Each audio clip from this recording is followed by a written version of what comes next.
Yaxşı, onda başlayaq. Tamamlıq, yazın. Tamamlıq. Aha. Tamamlıq cümlənin ikinci dərəcəli üzvü olub, obyekt bildirir. Nə bildirir? Obyekt. Aha. Obyekt deyəndə, yəni, obyekt nə idi? Üzərində iş icra olunan bir şey. Bəli.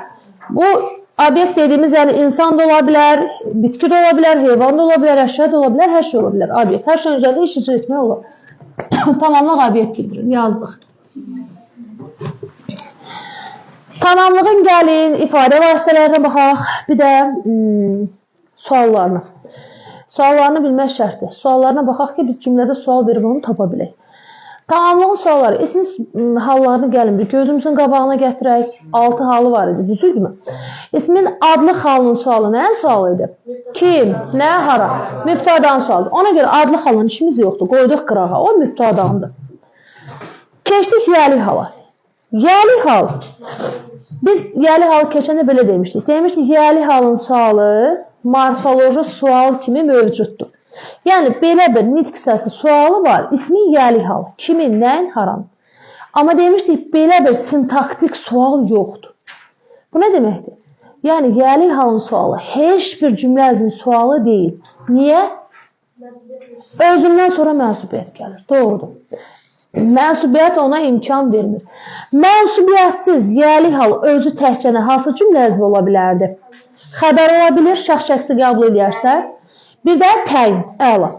O, bizsiz, yalnız bizsiz sözü yəli halda təyin ola bilir. Başqa heç bir söz. Ona görə yəli halda qoyduq bir qırağa belə bir cümlə əzvi sualı yoxdur. Kimin, nəyin, haranın. Belə bir sintaktik sualı yoxdur. İndi getdik o biri hallara. Yönlü halın sualı yazaq. Kimə, nəyə? Haraya, onu da yazın mı? Yazmıram. O hansı cümlə əzvi sualıdır? Zərfliyin. Yer zərfliyin. Biz dedik ki, tamamlıq obyekt bildirir. Tamamlıq məkan bildirməz. Ona görə məkan olan suallar, biz onu yer zərfliyin sualı götürürük. Yönlü hal. Təsirli halın sualı. Kimi, nəyi, haranı yazıram bura. Tamamlığın sualı kimi. Yadda saxlayın. Təsirli halın sualının üçü də tamamlığın sualıdır. Haranın sualı, indi deyəcəz ki, müəllim, biz bayaq deyirdiniz məkan, haranın sualı, yəni təsirli halda olan məkan mənalı sözlər belə obyekt mənası verir. Məsələn, tutaq ki, 9-cu mərtəbədəyəm, aşağıya baxıram, deyirəm, aşağını seyr etdim. Aşağını seyr etdim, aşağı artıq mənim üçün bir obyekt rolu oynayır. Şimdi çatıra bildim və deyirəm ki, aşağını təmizlədim, Bakını gəzdim, haranı, təsirli o obyekt rolu oynayır sanki orada. Harada şey görsəz, təsirli halı görsəz, kimin, nəyi, haranı, üçü də tamamlığın sualıdır. Aydındır mı? Gəldik yerli hala. Əli yatma. Kimdə? Nədə? Açıqlıq halda yazaq mı bir yolluq? Kimdən? Nədən? Nədən? Baxın, məkan bildirən, yönlü halda haraya, harada, haradan. Bunları götürmürük. Bu çünki yer zərfliyinin sualıdır. Sonra gəldik. Burada nə nəticəyə gəlirik? Baxın, isimlər adlı halda cümlədə işlədəndə mübtəda olurdu. Onları hallandıranda, hal şəkilsi qəbul edəndə, belə sözlərin cümlədə qazandığı vəzifə, təbii ki, bu suallara cavab verən sözlərin insan və obyekt bildirənlər də əşya bildirənlər. Onlar olur bizim cümləmizin tamamlığı. Aydın oldu. Hal şəkilsi qəbul etmir sözü cümlədə işlədəndə özünə vəzifə tamamlıq vəzifəsi qazanır. Qoşmalı sözlər. Qoşmalı sözlər. Qoşmalı sözlər yadda saxlayın. Cümlədə bütün cümlə əzvləri yerində iştirak edə bilər. Təkrar edirəm. Hətta mübtada yerində belə iştirak edə bilər. Qoşmalı sözlər testdə var idi. Bütün cümlə əzvləri yerində iştirak edə bilər. Mübtada yerində də işlədirəm. Tutaq deyirəm, sənin kimiləri bu məsələdə haqsızdılar. Kim haqsızdır? Sənin kimiləri. Bax, isimləşir. Qoşmalı söz isimləşir. Aydındır?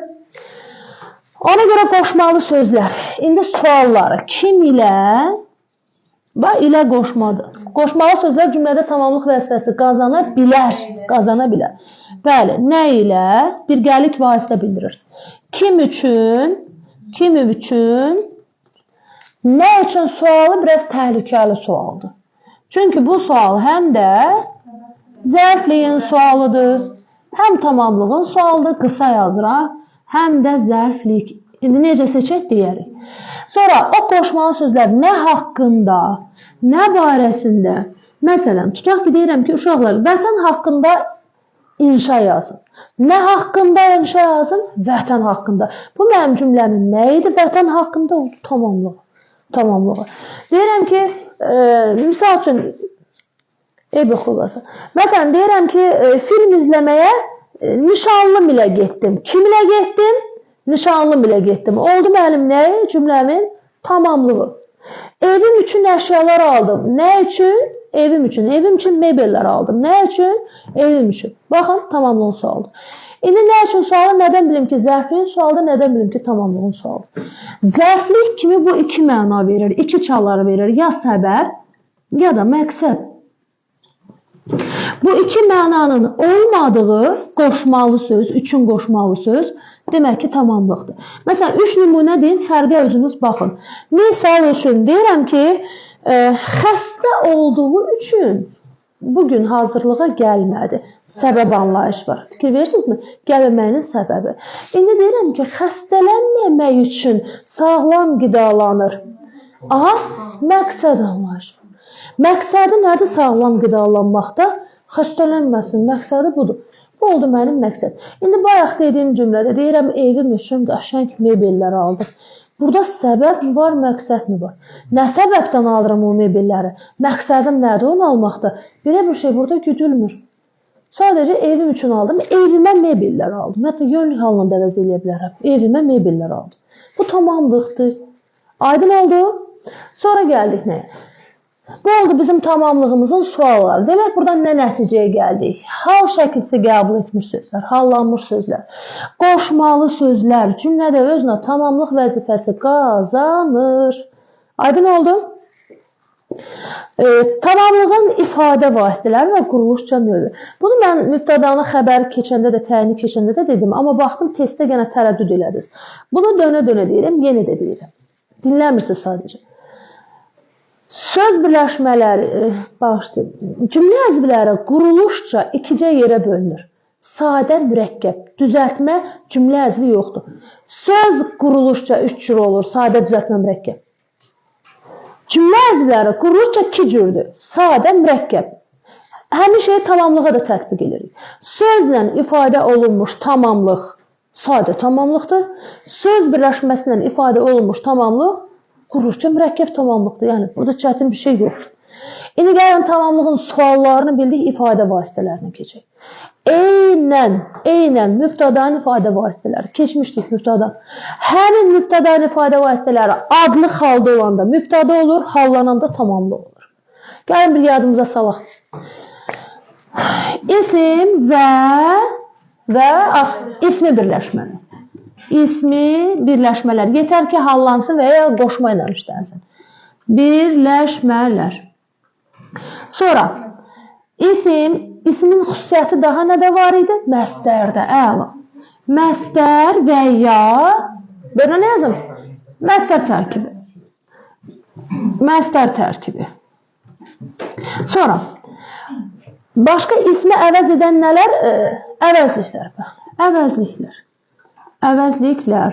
İsmi əvəz edən əvəzliklər birbaşa ilə tamamlıq yerində olur, yəni hallanır olur, amma sifəti əvəz edən əvəzliklər isimləşir. Bəli, isimləşir, ondan sonra şey olur. Əvəzliklər. Sonra, sifət, hansı birləşmələrdir? Fe'li birləşmələr. Sifət, sifətin xüsusiyyəti daha nədə var? Fe'li sifətdə. Buraya yazaq sifət və buna daha bir oxşar şey, fe'li sifət.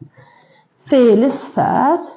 Bunlar hal şəklisi qəbul edilirsə, belə birbaşa isimləşmiş olurdu. Hal şəklisi qəbul edilir, birbaşa isimləşir. Fe'li sifət və ya fe'li sifət tərkibi. Yəni, fe'li sifət özü də tamamlıq yerində iştirak edə bilər. Söz birləşməsi əmələ gətirib bu şəkildə də tamamlıq yerində iştirak edə bilər. Bura baxın, ismi birləşmələrlə ifadə olunanda.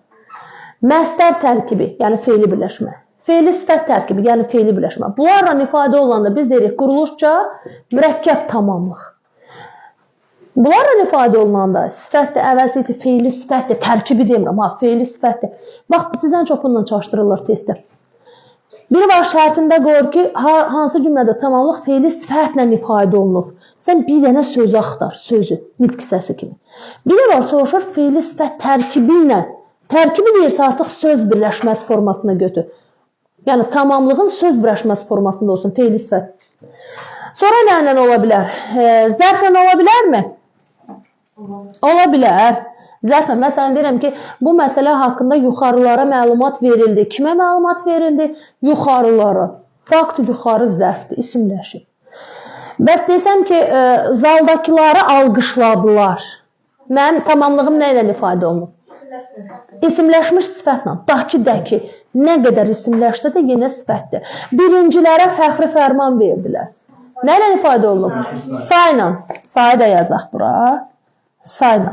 İndi deyirəm ki, biz hamını çox sevirik. Kimi çox sevirik? Hamını. Əvəzliklə ifadə olunur. Nə qaldı? İsim, sifət, say, zərf, əvəzlik, feili sifət, məsdər. Feili bağlama tamamlıq ola bilər? Xeyr. Feili bağlama hansı cümləzdə olur? Zərflik. Zərflik. Bizim o istisnanı da nəzərə almırıq xəbər yerində. Ona görə birbaşa deyilik, zərflik yerində iştirak edir. Eyni. Baxın, mübtədən ifadə vasitələrdirmi? Mübtədən ifadə vasitələrdir. Sadəcə hallanmış, gəl. Hallanmış forması. Sağ. Bağışlayın, narahat edirəm. Bir dəqiqə siz olarmı? Hə, bir dəqiqə videomu dayandırım, gəldim. Kəsərəm, heç də olmaz, dayanım. Yaxşı, gəlin indi tamamlığın növündən danışaq. Tamamlığın iki növü var, uşaqlar. Vasitəli tamamlıq, bir də vasitəsiz. Qularsınız. Vasitəli, vasitəsiz. Əslində çətin bir şey yoxdur. Baxın, əgər tamamlıq təsirli halla ifadə olunursa, sən buna deyirsən vasitəsiz. Bura yazıram, bax. Vasitəsiz. Qutardı, getdi. Təsirli haldadırsa söz, tamamlıq yerində işlənən söz. Sən buna vasitəsiz tamamlıq deyirsən. Digər bütün hallarda, bax bu gördüyünüz qoşmalı sözlərdir, ismin digər hallarıdır. Yəni təsirlikdən başqa, burada nə görürsən, bu artıq olur vasitəli tamamlıq. Aydın oldu, vasitəli. İndi gəlin bir şey nəzər alaq. Təsirli halın neçə forması var? Hansı? Müəyyən təsirli, qeyri-müəyyən təsirli. Müəyyən təsirli halın şəkilçisi ü açıqca verilir. Sualı da ki bu, kimi, nəyi, haranı. Amma qeyri-müəyyən təsirli halın şəkilçisi yoxdur. Bir dənə sualı var, o da nə? Nə? İndi həmin şeyi tətbiq edirik bura. Doğru. Həmin şeyi tətbiq edirik bura. Vasitəsiz tamamlığı iki yerə bölürük. Müəyyən vasitəsiz tamamlıq, yəni müəyyən təsirli hal demək istəyirəm. Müəyyən vasitəsiz tamamlıq. Aha. Bir də qeyri-müəyyən vasitəsiz tamamlıq. Qeyri, dayan görüm. Qısaca yazıram, qeyri-müəyyən vasitəsiz tamamlıq. Qeyri-müəyyən vasitəsiz tamamlığın sualı budur. Nə? Müəyyən vasitəsiz tamamlığın sualı budur. Kimi, nəyi, haranı. Məsələn, indi belə bir cümlə yazıram. Tutaq ki, bura yazıram. Günel bağçadan lalə dərdi. İndi tamamlığı tapın görək. Lalə dərdi. İndi lalə burada tamamlığı. Vasitəli tamamlıqdır yoxsa vasitəsiz? Vasitəsiz. Müəyyən vasitəsiz yoxsa qeyri-müəyyən vasitəsiz? Qeyri-müəyyən vasitəsiz. Baxın, bunu nədən bilirik? Bizim lalə sözümüz qeyri-müəyyən təsirli haldadır. Qeyri-müəyyən təsirli hal. Qeyri-müəyyən təsirli halın şəkilçisi yoxdur. Ona görə adlı hala çox bənzəyir. Adlı hala bunu seçmək üçün sintaktik baxımına da yanaşsaq, lalə sözü orada mübtadadır, yoxsa tamamlıq. Bunu seçmək üçün biz nə edirik? Lalə sözünə bir dənə şəkilçi artıraq. Bax, Günel bağçadan lalə dərdi, Günel bağçadan laləli dərdi. Rahatlıqla artıra bilərik. Mənim cümləmin mübtadası Günel bağçadan lalə nə etdi? Dərdi. Bu mənim xəbərim. Kim bağçadan lalə dərdi? Günel. Günel bağçadan nə dərdi? Nəyi dərdi? Gül dərdi, gülü dərdi. Haradan dərdi? Bağçadan. Qutardı, getdi. Baxın. Qeyri-müəyyən vasitəsiz, yəni sözü tamamlıqdırmı, yoxsa mübtədadırmı bilmək üçün xəyalən bura o-bu əvəzliyi artıra bilərsiniz. O və ya bu işarə əvəzliyi. Əvəzliyi artıran kimsəndən şəkilçi istəyir. Demək ki, Lalə sözü orada mübtəda yox, tamamlıq imiş. Demək ki, Lalə sözü orada adlı hal yox, təsirli haldaymış. Yəni, şəkilçisiz sözü cümlədə bilmək üçün ki, adlı halda yoxsa təsirli hal, tez əvvəlinə o-bu əvəzliyi artırır. Bu birinci üsul. Əgər səndən şəkilçi istəyirsə, təsirli haldır. Şəkilçi istəmirsə, adlı haldır. İkinci metod. Həmin sözü gətirərəm cümlənin əvvəlinə. Məlum məsələdir. Bax, diqqətən qulaq asın, düzgün fikir, səhv fikir testi səndən soruşur. Qeyri-müəyyən vasitəsiz tamamlığın yeri sabitdir. Onun yeri həmişə xəbərin yanıdır. Yəni, bu söz həmişə xəbərdən əvvəl gəlməlidir. Yeri sabitdir. Niyə bilirsiniz? Onu xəbərin yanından ayıran kimi müəyyənə çevrilir. Gəlin cümlənin əvvəlinə gətirək. Laləni Günel bağçadan dərdi. Laləni Günel, lalə sözü olmasın, lalə sizi çaşdırmasın. Gəlin onu gül sözü qoyun. Lalə sözü bir həm də qız adıdır deyə, çaşbaş qalarsınız birdən. Gül dərdi, gülü dərdi. Bax, gül dərdi, eləmi? Tamamlıq, qırıq-qırıq elədir.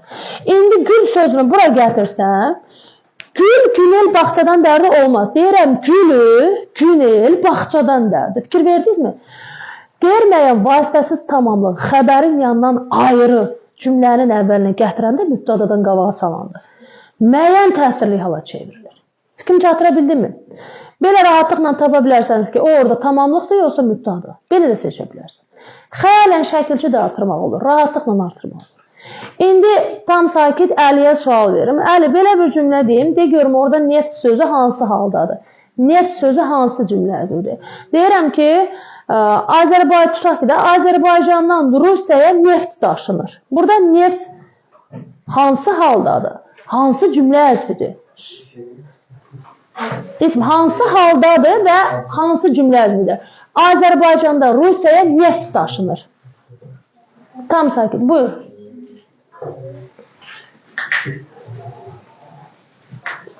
Nə oldu? Mübtədadır. Adlı haldadır, mübtədadır. Doğrudur. Nə daşınır? Nəyi daşınır deyə bilmirik. Nə daşınır? Neft daşınır. İndi cümləni dəyişdirək. Deyirəm ki, Rusiya Azərbaycandan neft daşıyır. Neft daşıyır, nefti daşıyır. Fikir verdiniz? İndi neft sözü burada hansı haldadır? Qeyri-müəyyən təsirli halda. Cümlə əzvi kimi yanarsaq, qeyri-müəyyən vasitəsiz tamamlıq.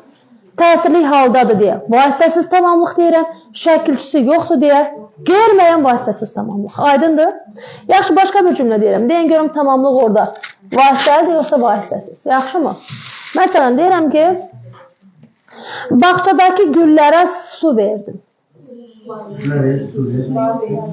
Ha, su orada nədir? Hansı cümlə əzvidir? Tamamlıq. Orada başqa bir tamamlıq da var mı? Aha, güllərə. Bağçadakı nəyə su verdim? Güllərə. Ay sal. İki cür tamamlıq var. Biri vasitəlidir, biri vasitəsiz. Bəs mənim o vasitəsiz tamamlığım müəyyəndir, yoxsa qeyri-müəyyən? Qeyri-müəyyən vasitəsiz. Bağçadakı güllərə su verdim. Suyu verdim, qeyri-müəyyən vasitəsiz tamamlıq. Doğrudur. Nə? Günel bağçadan gül dərdi deyəndə qeyri-müəyyən vasitəsiz tamamlıqdır.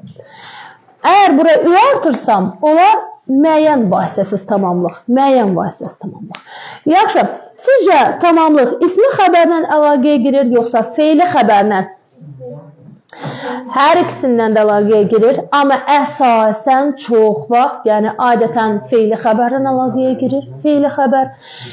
İsmi xəbərlə, məsələn, deyirəm ki, istisna hallarda belə deyim. Deyir ki, mən ona pul borçluyam.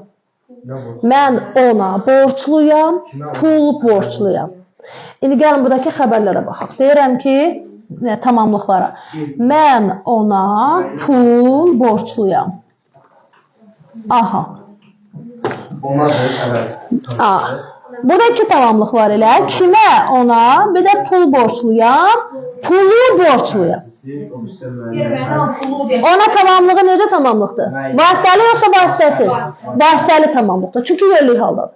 Bəs pul sözü? Qeyri-müəyyən vasitəsiz tamamlıq. Qeyri-müəyyən vasitəsiz tamamlıq.